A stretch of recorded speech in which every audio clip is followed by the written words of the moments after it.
I spent 30 days watching my mother die. 30 days. Sleeping in a hospital chair. Holding her hand. Praying for a miracle that never came. And when it was finally over, when I finally said goodbye, came home. Or at least, I thought I did. Because when I put my key in the door, it didn't fit. First I thought I was just tired. Grief does that to you. It makes everything feel unreal. So I tried again, and again, until the door opened. Not by me, but by a stranger, standing in my house, looking at me like I didn't belong there. And that's when I heard the words that changed everything. Before I tell you what happened next, let me ask you something. If you came home after losing someone you love, and found out your entire life had been taken from you, what would you do? Let me know in the comments. And if you love stories filled with betrayal, mystery, and shocking twists, make sure you subscribe to Broken Vows Stories. My name is Naomi, and the last month of my life was spent in a hospital. My mother was dying, slowly, painfully, and I stayed every single day, because nothing else mattered. Not work, not home, not even my husband, or at least, that's what I thought. During those 30 days, my husband, Daniel, barely visited. First he said he was busy.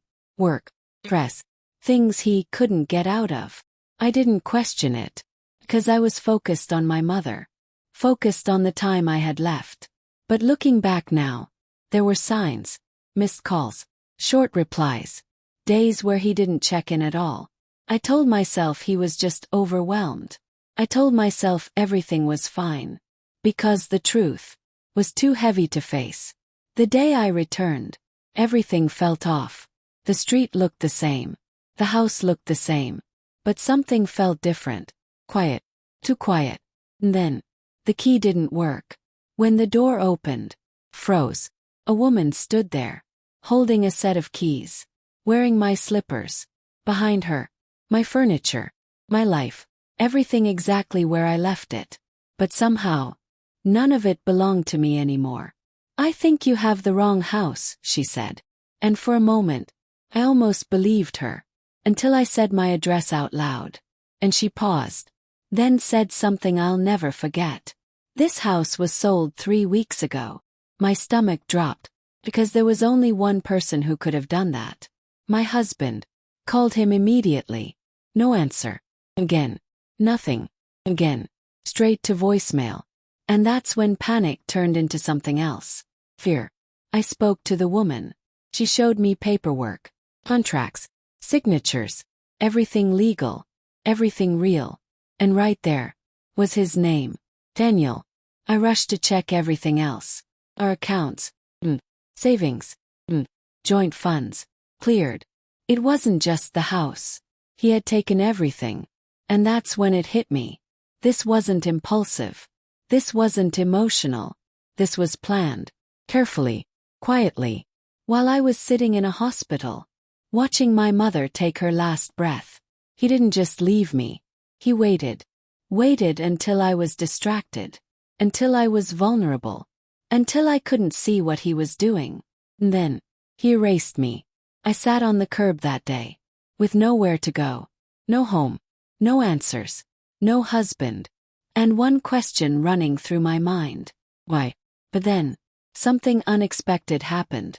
The woman hesitated, then said, "There's something else you should know."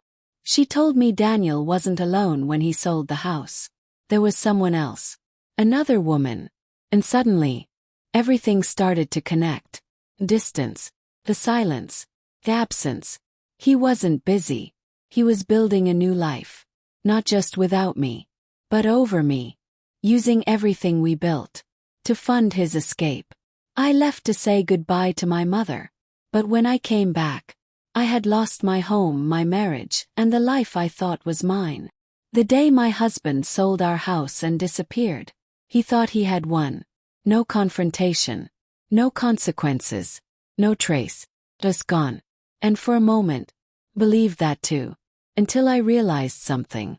People don't disappear. They relocate. And if he thought I was just going to sit there, grieving, homeless, and broken, He didn't know me at all. 'Cause this time, I wasn't mourning anymore. I was hunting. The first night I had nowhere to go. I stayed in a hotel.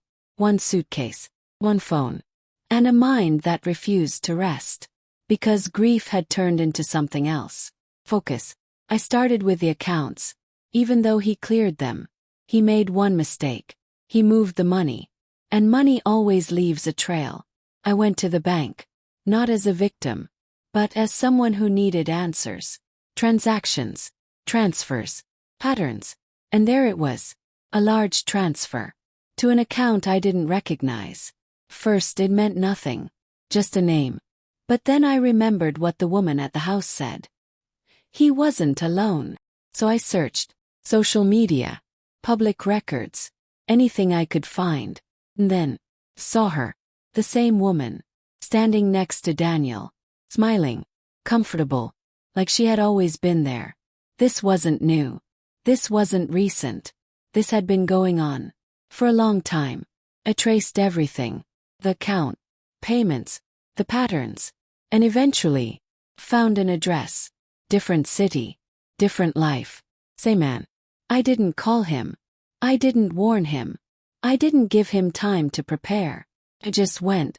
'Cause some truths, you need to see with your own eyes. When I got there, my heart was racing. Not from fear, but from certainty. Because I already knew what I would find. It wasn't small. It wasn't temporary.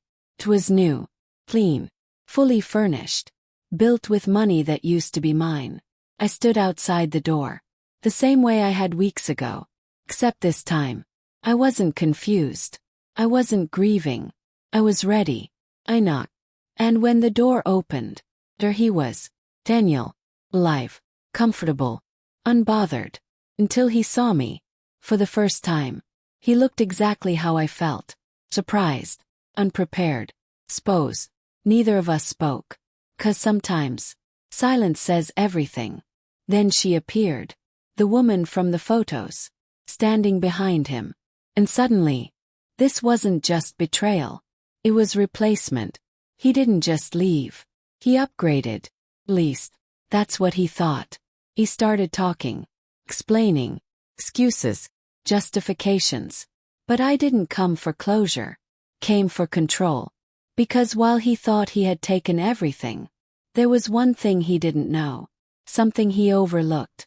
Something I had access to. The house. The accounts. The transactions. They weren't as clean as he thought. Because legally, he made a mistake. Big one. And when I told him, his expression changed. From confidence. Fear. When I stood at his door, watching him realize I had found him, I could see it in his eyes. He thought I came for answers. For closure. For forgiveness. But I didn't. Because by the time I found him, I already had everything I needed. Proof. Evidence. And one final move. That would take everything he thought he stole. And put it right back where it belonged. Daniel thought he was smart. Careful. Untouchable. But he made one mistake. He assumed I wouldn't look deeper. When he sold the house, he forged something. Not obviously. Not carelessly. But enough. Enough to make the entire transaction legally vulnerable. Before I went to see him, I had already spoken to a lawyer. Not just any lawyer. One who understood property law, fraud, financial abuse. And when I showed them everything, they said one sentence I'll never forget. This isn't just wrong, it's illegal. That's when everything changed. Because this wasn't about chasing him anymore.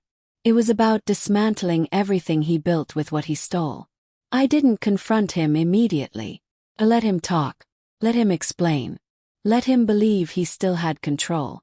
Because timing is everything. A week later, he received something. Legal notice. Formal. Detailed.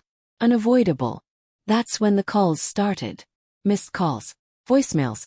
Messages. The same man who ignored me for weeks now couldn't stop reaching out. But I didn't answer. 'Cause now, the silence belonged to me. The house sale. Frozen. Under investigation. The funds. Flag. Restricted. the accounts, reviewed. Everything he thought was secure started falling apart. And the woman he left me for, she didn't stay. Because people who benefit from lies don't stay when the truth shows up. For the first time, Daniel was alone. No money, no support, no control. When I finally agreed to meet him, he looked different. Not confident, not composed, just tired. He said, "Please, we can fix this." And in that moment, I saw him clearly. Not as my husband, not as someone I loved, but as someone who made a choice. Calculated one, just like I did. "I'm not here to fix anything," I said. "I'm here to finish it." The house, returned. The money, recovered. The marriage, over. And the most important part, I didn't just get my life back. Got something better. Clarity. He thought he took everything from me while I was grieving. But the truth is, he only exposed how strong I really was.